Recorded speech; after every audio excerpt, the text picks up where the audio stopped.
Chapter 12:17, The Five Mush and Two Rooms. Moon City. Many humans walked out of buildings, which stood unusually sturdily despite having mottled surfaces. Some of them were obviously deformed, while others had already developed some abnormalities. The humans looked at each other and noticed some confusion on each other's faces.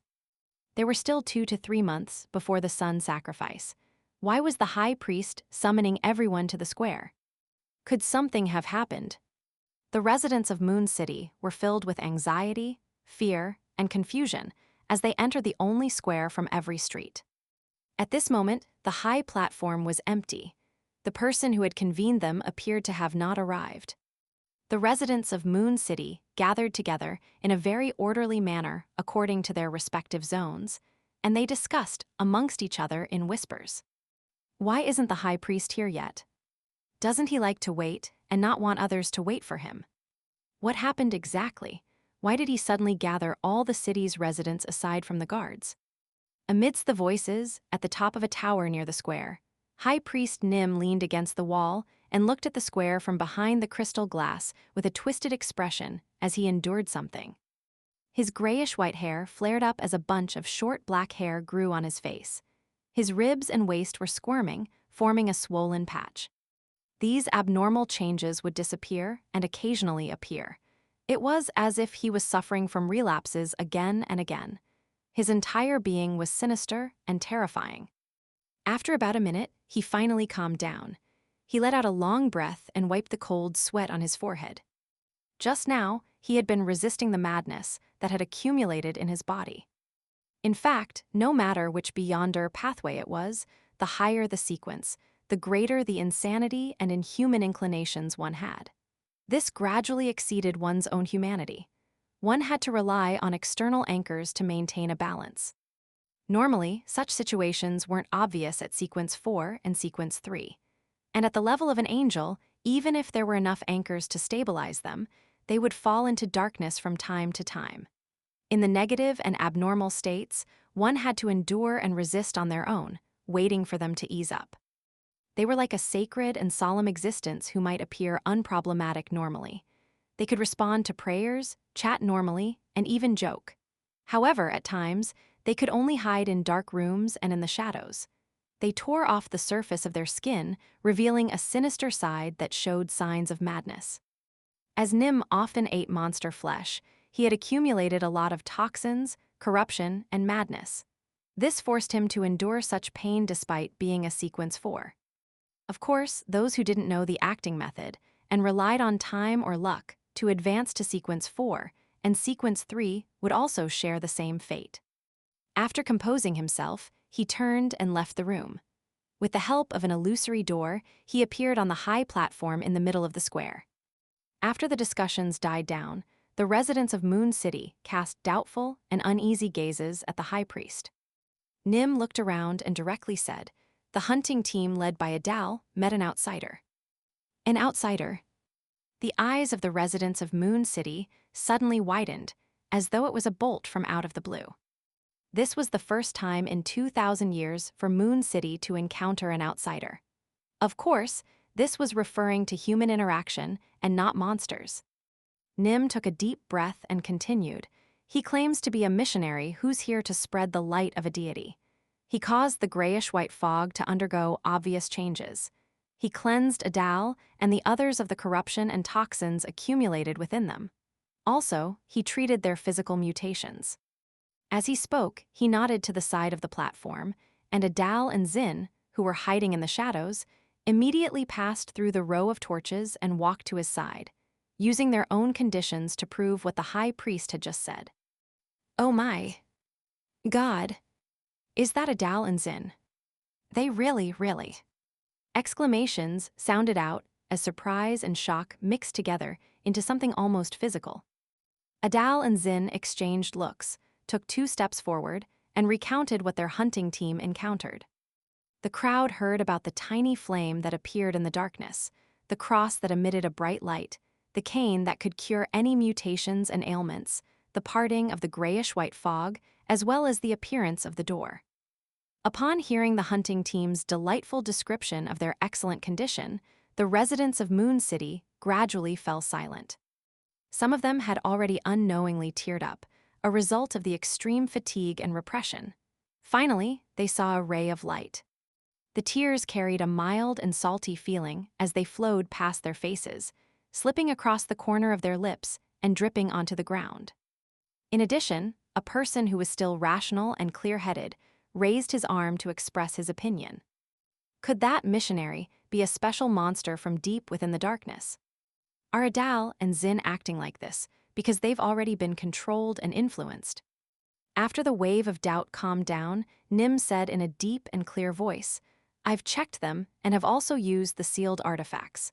I haven't found anything unusual for the time being. I will let them remain in the Black Tower and undergo at least 15 days of quarantine." After making the promise, he paused and said, "That missionary named Jayaman Sparrow will be meditating in the vicinity of the grayish-white fog for some time. He has permitted us to experience the glory of the God he believes in and listen to the corresponding teachings. And every day, at the time when the lightning frequency is highest, he will provide cleansing and treatment. Everyone can make their own decision on heading over there, but they have to report their decision in advance and follow instructions. No one is to act on their own accord and affect the city's defenses. After they return, they will be quarantined for 15 days like Adal and Zin." The residents of Moon City fell silent. They looked at each other, unable to make up their minds. At this moment, Ruse and another member of the hunting team, who had previously missed the cleansing and treatment because of their choice to return to inform the High Priest, stepped forward. "High Priest, I'm going." "All right, I'll lead this team tomorrow." Nim nodded and agreed. He had originally planned to give this team a name, but he failed to come up with a good description. He could only stammer and skip it.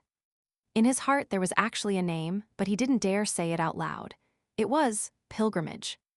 With Ruse and company leading the way, several Moon City residents stood forward, indicating that they were willing to take the risk. When the frequency of lightning increased, it was the dawn of a brand new day. A group of 7 to 8 Moon City residents carried animal hide lanterns and began to traverse the darkness, heading towards the periphery of the grayish-white fog. After darkness and light exchanged countless times, Ruse and company's eyes suddenly lit up. It was a bonfire that was slowly burning. Jayaman Sparrow, who was wearing strange clothes and a strange hat, sat on the other side of it. He held an iron-black long skewer and was roasting something. There were corpses of monsters lying around the bonfire. On these corpses, there were all sorts of strange objects. Some of them were white and full, as if they would spew out liquids the moment they were poked. Some of them were black, embedded with blood-colored lines and marbling. Some were covered with golden spots, while the tops were the size of a palm. These items were densely packed, covering the different parts of the monster's corpse. They had a strange and alluring beauty to them. After taking a few steps forward, High Priest Nim noticed that Jayaman Sparrow was roasting one of the strange objects. Drops of oil dripped down and produced sizzling sounds in the fire, brightening the light and allowing an alluring fragrance to spread. Gulp! The residents of Moon City swallowed their saliva instinctively as they developed an irresistible urge to eat. Every cell of theirs was screaming crazily. "I wish to eat it. I want to eat it. Give it to me." Sitting on a rock, Klein raised his head and pointed at the colorful objects growing on the corpses of the monsters around him. He said in a deep voice, "These are called mushrooms. They're divided into different types. If you're willing, you can pick and eat them yourself, but do not touch the black ones. Furthermore, they have to be thoroughly cooked before you can eat them. Otherwise, you will encounter a terrifying curse." The High Priest of Moon City thought for a moment and replied on behalf of the others, "We would like to first listen to your Lord's teachings and experience his radiance." With a slight nod, Klein said as he rotated the long barbecue skewer that he had summoned from the historical void, "You may sit down and listen." When the 8 Moon City residents sat opposite the bonfire, he said with a solemn expression, "I came from the Giant King's court." This was a term that all the residents of Moon City were familiar with. Their spirits were instantly lifted as they cast their attention away from the items above the burning fire and cast it at Jayaman Sparrow.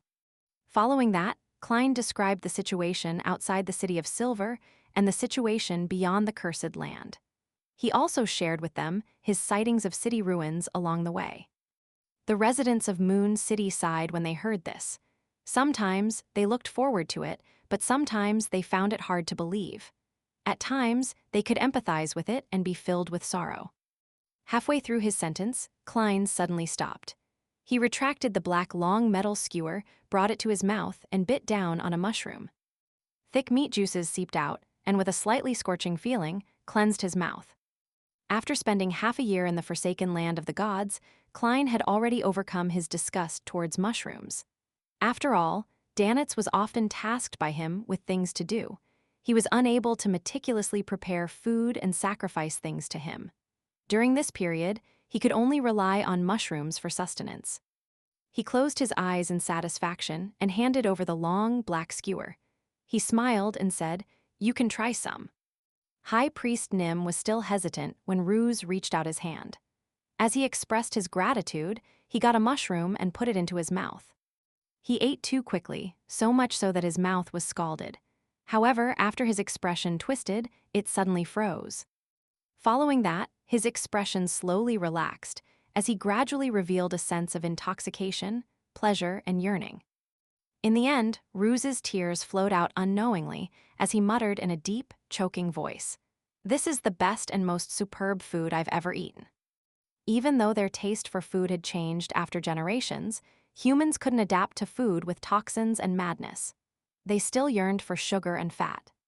At that moment, all the residents of Moon City could tell that Ruse was moved.